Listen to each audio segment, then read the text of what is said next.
Hello there folks, welcome back to the Chap's Guide. My name is Ash and I'm your host on this journey through men's style, self-development and personal grooming. We're all on our individual journey to Chap Nirvana and it's my pleasure to share my journey with you. Now, I often answer questions that have been sent in by viewers, and I'm up here today. I've just filmed a video for my Am I a Chap series, and whilst I'm here I think I'll answer a question which has been sent in. And this question comes from Phil Webster, who asks me, if you had to reduce your wardrobe and accessories to a bare minimum, what would you absolutely have to have? Well, what a great question, because, you know, we live in an era where excessive materialism means that our wardrobes are getting fatter, not thinner. We keep buying and buying and buying things.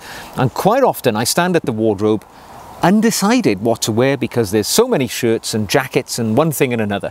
What if I had to start from scratch and pare it down to a basic, just few items? And I've made a list which would help me. So I'm going to start from the ground up. If I absolutely had to choose a minimum number of shoes or boots, I would choose 2 pairs. In the first instance, of course, I would have to have a black, I'm going to say, not cap-toe Oxford, but a black quarter brogue. I know most people would think the black cap-toe Oxford is the catch-all smart shoe which you can wear for any formal, semi-formal situation with darker clothing. But for me, I've said unfortunately, I do own many, well, not unfortunately, I own many black cap-toe Oxfords because that was my ideology for many years. However, I really love a bit of texture and pattern in even my shoes, as well as my clothes. And for me, that little bit of quarter broguing, normally just over the toe cap, is enough to bring sufficient interest into my footwear. So that's what I would go for, a black Oxford quarter brogue. And to accompany it for all of the other situations in my life, I would go for an oxblood or a burgundy brogue dress boot. So full brogue, full wingtip, but a dress boot. And I think I would have a day-night sole on that boot, so it would be ideal for wet days, cold days. Not too chunky, not a commando sole, but a day-night sole, the rubber sole option. That makes it a kind of 4-season boot, and with a brogued dress boot, it's something that could be easily worn in a semi-formal situation as well. So with those 2 footwear selections, I think I've got everything I need covered. Formal, casual, semi-formal. Moving up the body to the trousers. Now, I don't wear jeans. I've passed that age, all right? I'm a little more stylish. My habitual daily trouser is a chino, and I would choose 2 chinos. I would have a navy pair of chinos and a khaki pair of chinos. They would cover me for pretty much everything that I go through in my life. All right, no doubt about it, that's enough for me. But also, for the more formal situations, a grey flannel pair of slacks. So nice, simple slacks, you know, maybe pleated front or flat fronted, but certainly sufficient for semi-formal and formal situations. That's all I'd need, 3 pairs of trousers.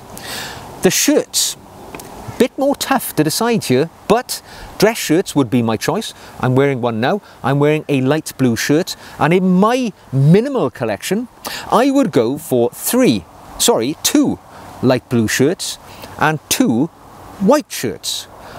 But also I would go for 2 pink shirts, because those 3 colours, I've said it before, I've done a video on my my shirt choices. Blue and white, formal, good enough for any formal situation. You can even wear a white cotton shirt, you know, with a dinner jacket should you wish. But the pink reflects a bit more of garish personality, yet again adds interest, character and colour to one's clothing. So 6 shirts I would go for, 2 white, 2 blue, 2 pink. I would go for barrel cuffs, all right? French cuffs I know are more formal because you can wear a cuff link, but we're talking about minimalism here today, and the barrel cuff for me offers more versatility because, as I'm wearing now, barrel cuff on this shirt, the sleeves can be rolled up quite easily, which is much more challenging if you wear a French cuff or a double cuff shirt, and they're just more practical for daily attire as well. So that's what I'd go for. 6 shirts, barrel cuffs in those colours. The jackets. an important one for a man who enjoys jackets, I've decided I can manage with 2 jackets in my collection. That will be a single-breasted navy blazer.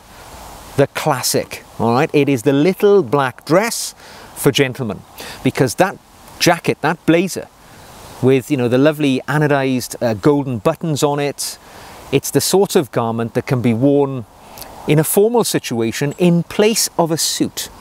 You know, because in this day and age where informality is the norm, that single-breasted, gold-buttoned navy blazer is equally suitable for a formal situation as a suit today.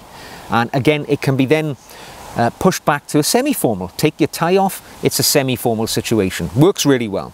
And along with that, for the cooler days in the winter time, it's got to be a tweed jacket.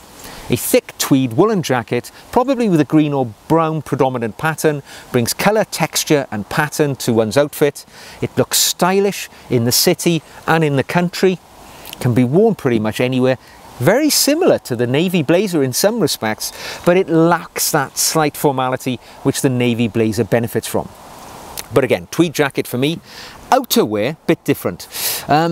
My habitual outdoor jacket in the winter time, and probably because I live in a semi-rural environment, is a Barber tweed jacket. But I love those garments. They're utility garments, worn by farmers, worn by city dwellers. Very, very versatile. That's what I'd be wearing. A green or an olive green wax jacket, probably by Barber, because that's the brand I traditionally buy from. But that would be perfect. You can wear it in the country. You can slip it over that blazer in the city. Perfectly appropriate. But along with that Barber wax jacket, I'm going to go for a lined raincoat. Now I've got a navy raincoat, which is a removable padded liner, and that serves equally as a wet weather wear, you know, so for inclement days where it's raining, it's perfect. But with that lining in it, do you know what? It is just as warm as some of my overcoats. And I've had it for about 10 years. It's a Jaeger raincoat, which I'm talking about, the brand no longer in existence.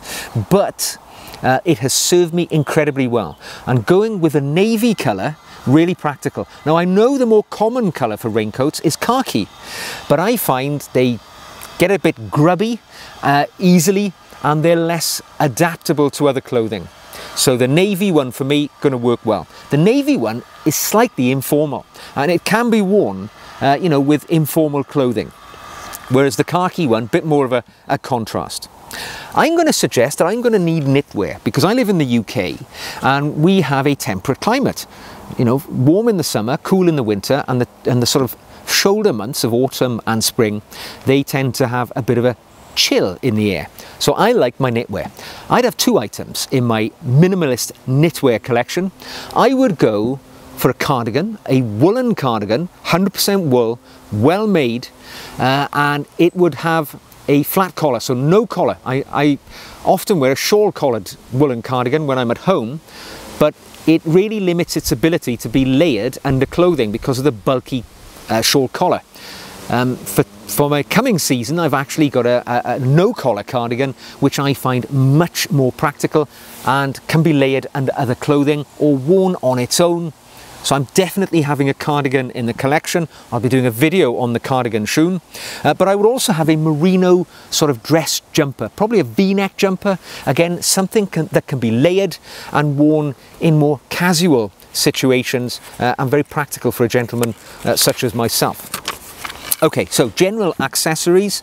On one's head, for me, tweed flat cap. I got loads of hats. I love them all. Bowler hats, Homburg hats, you name it. Trilbies, really love trilbies, but not something you can wear every day and with all attire. So for me, tweed flat cap. That's definitely the one hat which is joining my minimalist collection. Ties, gotta have some ties. Minimal number for me, probably 10.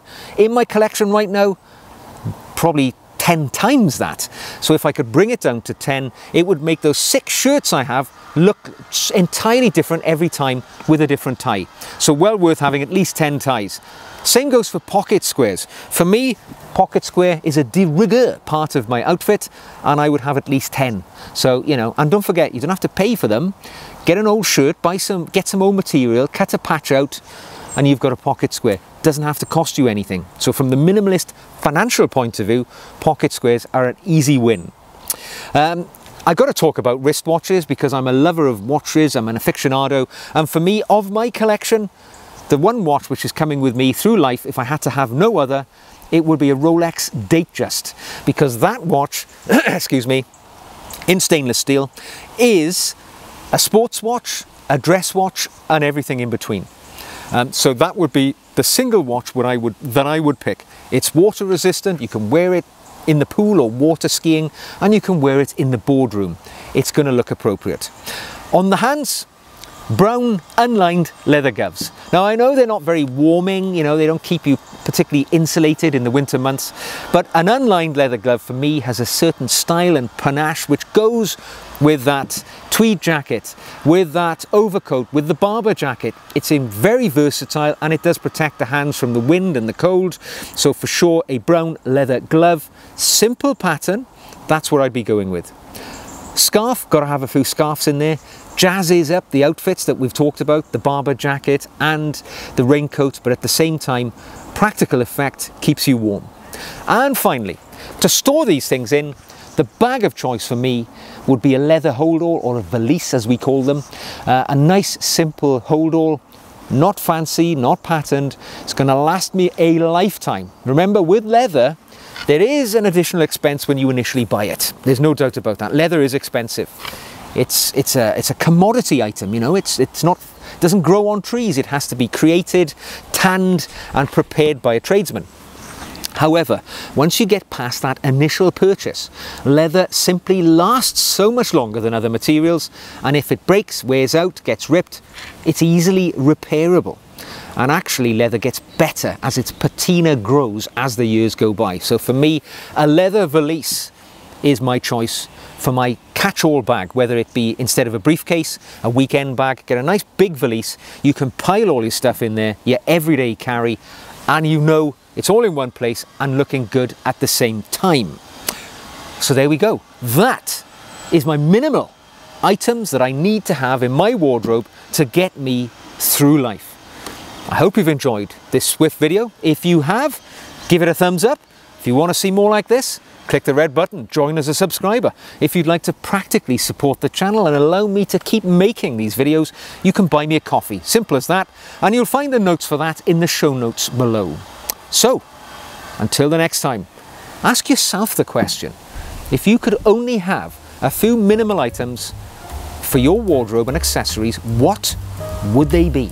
Let me know in the show notes below. Until then, take care, and I will see you again very soon.